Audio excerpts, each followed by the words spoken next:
வணக்கம். உங்கள் சந்தனா ஸ்டோர்லேருந்து டெய்லரிங் ஷாப்லேருந்து பானமாக பேசுகிறேன். இன்றைக்கி முதல் பாடம் கட்சி படித்து காமிக்க போகிறேன். இப்போ பாருங்கள், நீங்கள் பார்த்துக்கோங்க. இப்படி வந்து நின்று பாருங்கள். என்ன, இப்போ நான் கட்சி படித்து காமிக்கிறேன். பாருங்கள் எப்படி அடிக்கிறேன்னு பாருங்கள். முதல்ல ஒரு ரஃப் துணியில் இந்த தையல் நல்லா விழுகுதான்னு முதல்ல நம்ம தைச்சி பார்த்துக்கணும். இப்படி தைச்சி பார்த்துக்கணும். தையல் நல்லா இருக்கா, ரெண்டு பக்கம் ஒன்று போல் இருக்கான்னு பார்த்துக்கணும். அதுக்கப்புறம் இப்போ நான் வந்து 15க்கு 15 சதுர ஷேப்பில் எடுத்திருக்கேன். 4 பக்கமும் ஒரு பக்கத்துக்கு 15, இந்த சைடு 15, இந்த பக்கம் 15. அப்போ சமமாக இருக்கும். இப்போ இதை என்ன செய்கிறேன்னா, முதல் பாகத்தை இப்படி மடிச்சுக்கோங்க. இப்படி ஒரு மடிப்பு மடித்து ஒரு தேய்ச்சிக்கோங்க. தேய்ச்சிட்டு இதை இப்படி ஒரு 1/4 இன்ச்சு அளவுக்கு மடிச்சுக்கோங்க. போதும், கர்ச்சிப்புக்கு தானே அப்படின்னு. இதனால் இப்படி அடிச்சுட்டு வாங்க. கரெக்டாக ஒரே லெவலில் அந்த ஓரத்துலேயே அடிச்சுட்டு வாங்க.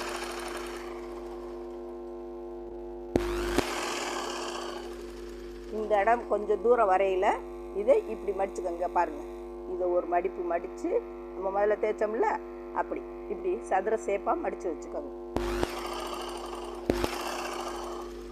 திருப்பி அங்கேருந்து ஃபஸ்ட்லேருந்து கொண்டு வாங்க. திருப்பி நம்ம முதல்ல தேய்ச்ச மாதிரி ஒரு தேய்ச்சி இப்படி மடிச்சுக்கோங்க.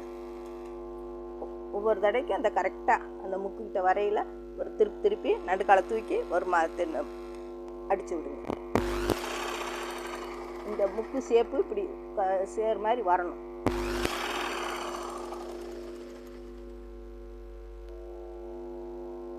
இப்படி பிடிச்சிக்கோங்க. இதை ஒரே லெவலில் இப்படி பிடிச்சிட்டு அப்புறம் அடிங்க.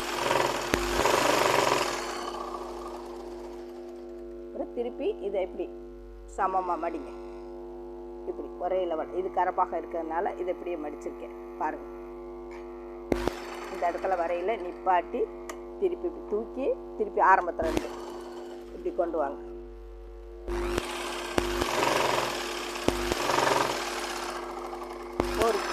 ஒரு இன்ச்சு இருக்கையில் இப்படி நிப்பாட்டிக்கங்க. நிப்பாட்டிட்டு இந்த பாகத்தை இப்படி ஒரு தேய்ச்சி வச்சு இப்படி மடிச்சுக்கோங்க. கரெக்டாக 4 பக்கமும் ஒரே லெவலாக இருக்கணும். இதை இப்படி தூக்கி விட்டு திருப்பி இந்த பக்கம் திருப்பணும். தூக்கி விட்டு தான் 4 முக்குக்கும் வரணும். இப்போ இந்த முன்பாகத்தை லைட்டாக ஒரு சின்னதை அப்படி லைட்டாக தேய்ச்சி விட்டு இப்படி அடிங்க. அதுதான் உங்களுக்கு தெரியட்டும்னு தான் நான் கலர் நூல் போட்டிருக்கேன். ஏன்னா அந்த தையல் எப்படி இது வருதுன்றது தெரியட்டும்.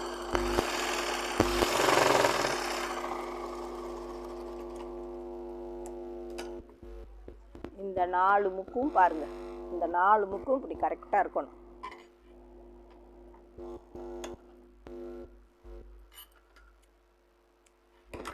இப்படி இருக்கணும். இப்படி இங்கே அடித்து இந்த இடத்துல வரையில் இந்த இப்படி சுற்றி மாதிரி கரெக்டாக இருப்பாருங்க. அதே மாதிரி இந்த இடத்துல வருதா பாருங்கள், இப்படி இன்ட்டு மாதிரி இதை இப்படி வந்து நிப்பாட்டி திருப்பி இங்கேருந்து இப்படி கொண்டுட்டு வரணும். அதே மாதிரி தான் இந்த பாருங்கள், சதுர ஷேப் வருதா பாருங்கள் நல்லா. அதே மாதிரி இங்கேயும் சதுர ஷேப் வருது. இப்படி 4 முளையும் ஒரே லெவலாக இருக்கணும். இப்படி தான் வந்து அடிக்கணும். தையலும் இப்படி தான் நேராக கரெக்டாக இப்படி ஒன்று போல் சதுர ஷேப்பில் அடிக்கணும். நேரம் அடிக்கணும். உங்களுக்கு ஃபஸ்ட்டு பாடம் இன்றைக்கி கர்ச்சிப்பு அடித்து காமிச்சிருக்கேன். இதே மாதிரி அடிங்கப்பா, நீங்களும் பார்த்துக்குங்க. இப்படி ஒரு சதுர ஷேப்பில் ஒரு துணியை வெட்டிட்டு இந்த மாதிரி நான் இப்போ அடித்து காமிச்சிருக்கேன்ல, இதே மாதிரி தையல் அடிங்க. ஏற்கனவே உங்களுக்கு ரஃப்பாக ஒன்று அடிக்க சொல்லிட்டேன். இந்த மாதிரி ஃபஸ்ட்டு ஒரு ரப்பு துணியில் அடித்து பார்த்துட்டு தையல் நல்லா இருக்குது சரின்னுட்டு அப்புறமேல் இந்த இதை இப்படி அடிங்க. ஸ்ட்ரைட்டாக அடித்து அப்புறம் இங்கே நிப்பாட்டி திருப்பி இந்த சைடு அடித்து அப்புறம் இங்கே நிப்பாட்டிட்டு இதை அடிக்கணும். இந்த முக்கு அடிக்கணும். இப்படி 4 முக்கையும் திருப்பி வச்சு அடித்து கரெக்டாக கர்ச்சிப்பு சதுர கர்ச்சிப்பு முடிஞ்சிருச்சு.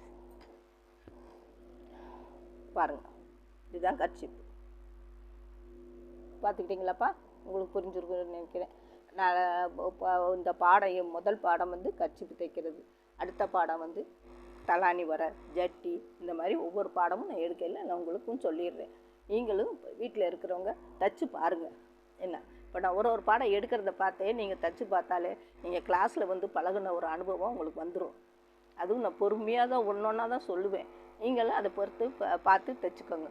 ஒரு சில பிள்ளைகளுக்கு துணி மடித்து போடவே இன்னும் தெரியல, அளவு எடுக்க தெரியல, மீட்டர்னா என்ன, இதுன்னா என்னங்கிறது தெரியாத அடிப்படை பிள்ளைங்க தான் என்கிட்ட வருதுங்க. முதல்ல அளவெடுக்கிறத சொல்லி கொடுத்துட்றேன். ஏன்னா ஒரு டேப் வந்து 1.5 மீட்ரு, அதில் 80 சென்டிமீட்ரு, 50 சென்டிமீட்ரு, அரை மீட்ரு, 80 சென்டிமீட்ரு, 80 ஜாக்கெட்டுக்கு, 100 1 மீட்ரு, 150 1.5 ஒரு டேப்பே அவ்வளோதான் இருக்கும்.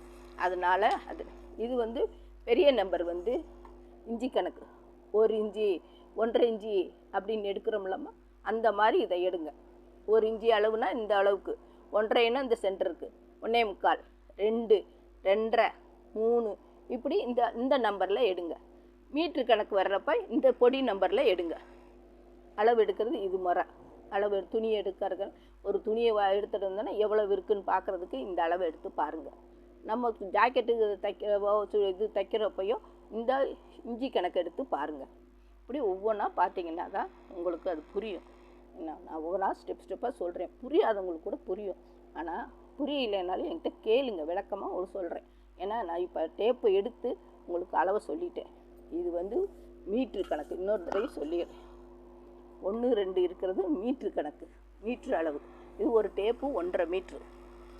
இதில் வந்து நம்ம ஜாக்கெட்டுக்கு எடுத்தோம்னா, இப்போ 1/2 மீட்ரு கேட்குறாங்கன்னா 1/2 மீட்டருக்கு வந்து ஒரு எதுக்காவது கேட்டாங்கன்னா 50. நம்ம சாதா ஒல்லியாக இருக்கவங்களுக்கு தைக்கிறதுக்கு 80. அடுத்து 100, 1 மீட்ரு வேணும்னா 100. இந்த மாதிரி இதுகளை அளவு எடுத்துக்கோங்க. இப்போ நம்ம துணி இப்போ வாங்கிட்டு வந்திருக்கோம், ஏதாவது தைக்கணுங்கிறப்ப எவ்வளோ இருக்குன்னு இதில் அளந்து பார்த்துக்கோங்க. ரெண்டாவது ஜாக்கெட்டுகளோ ஒரு ஜட்டியோ ஒரு இது எடுக்கிறப்ப இஞ்சி கணக்கு நல்லா சொல்லிடு, புரிஞ்சுக்கோங்கம்மா.